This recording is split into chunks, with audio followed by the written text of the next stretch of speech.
Bonjour tout le monde, je suis ravie de vous retrouver pour cette guidance sentimentale du mois d'avril. Alors, merci d'abord infiniment de suivre cette chaîne. Merci pour vos commentaires, vos encouragements. Merci à toutes les personnes qui viennent me retrouver également tous les jours sur Instagram et suivre mes conseils, mes stories et les petits tips pour développer tout votre potentiel énergétique. Et bien entendu, ici, il va s'agir d'une guidance générale, donc vous pouvez évidemment la compléter avec votre signe lunaire, ascendant et la guidance générale. Et puis bien sûr, si vous souhaitez une guidance personnalisée, vous avez le lien sous la vidéo. Alors après cette petite introduction, on va commencer tout de suite avec le prochain signe. Amis Vierges, bonjour, je suis ravie de vous retrouver pour votre guidance sentimentale du mois d'avril. Alors n'oubliez pas qu'il s'agit encore une fois d'une guidance générale. Si vous souhaitez une guidance personnalisée, n'hésitez pas à me contacter avec le lien qui est sous cette vidéo. Comme ça, vous pourrez prendre rendez-vous pour une guidance personnalisée. Et là, nous allons attaquer votre guidance, évidemment, sentimentale, affective, émotionnelle. Donc, que vous soyez en couple ou non, évidemment, elle va gérer toute votre sphère émotionnelle. Alors, nous avons on-off, relation instable. Alors, pour certains, peut-être qu'il y a l'idée de ne pas savoir sur quel pied danser, ne pas avoir véritablement de stabilité dans une relation ou de stabilité émotionnelle, que vous soyez encore une fois en couple ou non.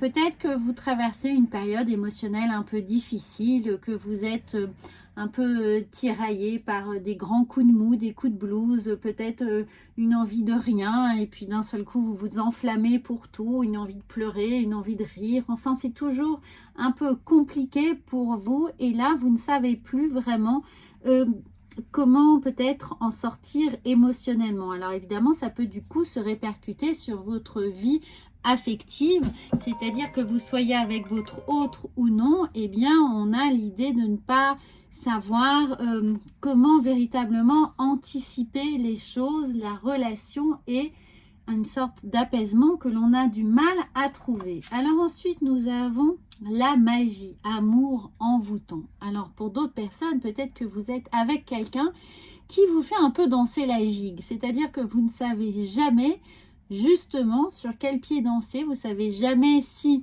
c'est du sérieux ou non, si la personne vous balade un peu ou non. C'est assez difficile de déterminer ses sentiments et ça vous met dans une situation où vous êtes totalement totalement en prise de tête avec ce que l'autre pourrait penser, peut imaginer, peut avoir envie de faire et il vous a envoûté dans ce sens où vous ne pensez, vous êtes focus sur cette personne, vous ne pouvez que penser à lui parce que vous restez dans un système de dépendance affective, peut-être à ne jamais savoir où trouver cet équilibre, si les choses sont stables ou non, encore une fois, donc c'est assez compliqué. Alors, on va voir, il y a la naissance, les nouveaux événements, les projets, la vie commune, la grossesse. Alors, peut-être que c'est une relation pour moi qui vient de se créer. Pour certains, évidemment, prenez uniquement ce qui résonne pour vous. Je ne suis pas sûre que là, ça s'adresse à des gens qui sont en couple depuis un certain temps, mais peut-être des gens qui sont sur le point de ou en couple depuis très peu de temps. Et on a l'idée que la personne pourrait nous faire miroiter beaucoup de choses, nous donner des envies, nous avoir plein de projets, se projeter vraiment dans une histoire, mais que du jour au lendemain, on ne sait jamais si c'est bien, c'est pas bien. Il y a l'idée d'être un peu manipulé. Alors, ces nouveaux projets sont là, sont bien, mais c'est du vent. On n'arrive pas du tout, c'est pas palpable. On n'arrive pas à s'organiser parce que la personne nous balade un petit peu. Alors attention, attention les amis. Regardez, nous avons ici blessure, chagrin, pleurs.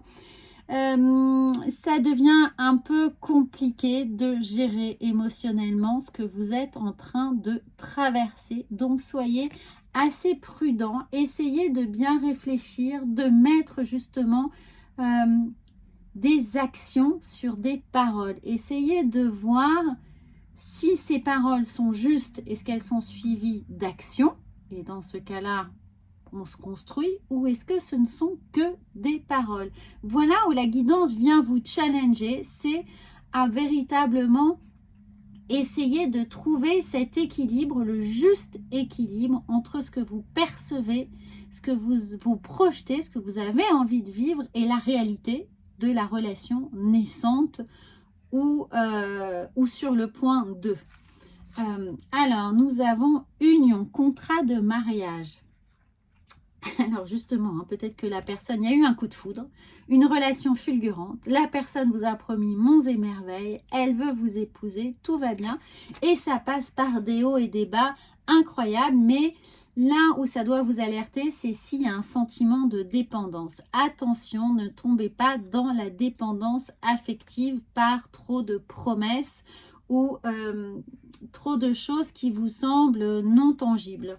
Ensuite, nous avons le karma. Karma, relation, lien karmique. Alors, si c'est une relation de flamme jumelle, elle vient véritablement vous challenger ici pour vous dire, n'êtes-vous pas déjà tombé dans ce genre de relation? N'est-ce pas quelque chose de récurrent?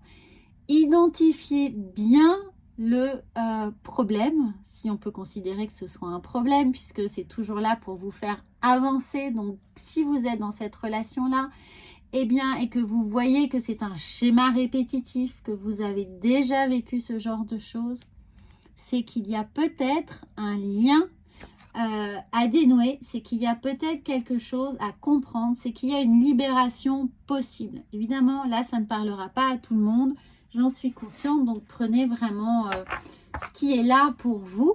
Et sinon, eh bien, n'hésitez pas à aller voir votre horoscope général en signe lunaire ou ascendant. Mais en tout cas, je reste focus sur cette guidance pour les gens pour qui ça parle. N'hésitez pas vraiment à comprendre avec ces on-off. Et là, j'ai quelque chose de transgénérationnel également. Donc, n'hésitez pas sur ce on-off, sur cette instabilité, sur ce climat de dépendance. Soyez prudents, réfléchissez, comprenez ce que ça vient se jouer en vous. Alors, regardez, ici, nous avons quelque chose qui, évidemment, pourrait vous déstabiliser. Hein. On demande de la structure, on demande un alignement, on demande de vraiment être fort sur ses besoins, sur son idéal, sur la façon dont on veut voir les choses se réaliser. Soyez stable, le plus stable possible, le plus aligné avec vos envies et surtout avec vos valeurs. Ne trahissez pas vos valeurs, ne trahissez pas vos besoins. Voilà, pour l'autre, ne vous oubliez pas. Et essayez de voir si quelque chose n'est pas là transgénérationnel. Attention, on a le karma, on a l'idée de la famille. Est-ce que quelqu'un dans votre famille a déjà vécu cette situation de peut-être de dépendance ou de, voyez, où quelqu'un a porté un masque? Essayez de voir ça, puisqu'on va vous demander de batailler pour ça, de vous armer contre ça, mais de vous armer pour couper un lien, pour couper ce schéma, pour vous en libérer, vous libérer de ce chemin karmique ici. Et on a, pour retrouver cet équilibre ou pour retrouver, tout simplement, ça ne veut pas vous dire, attention, ça ne veut pas vous dire de quitter la personne qui vous fait vivre ça. Ça veut dire de remettre peut-être les points sur les i, de retrouver de la stabilité, de déjouer justement ce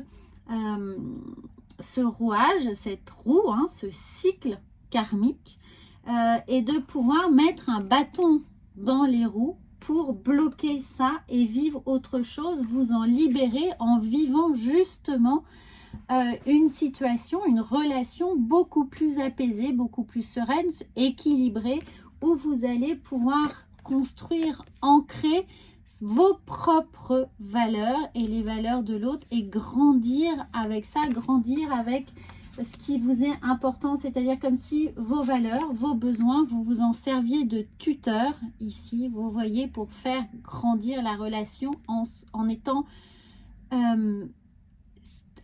avec des racines saines, solides, bien ancrées sur sur votre histoire à vous pour pouvoir vraiment vous libérer. J'ai de la magie, j'ai du karma, j'ai du transgénérationnel. Soyez prudents, les amis. Posez-vous les bonnes questions. Challengez-vous. Si vous êtes dans cette relation-là, essayez de comprendre, si vous avez déjà vécu ça, comment vous l'avez vécu, ce que ça vous a fait, par quoi vous êtes passé, quelles blessures ça vient réveiller, comment vous en libérer.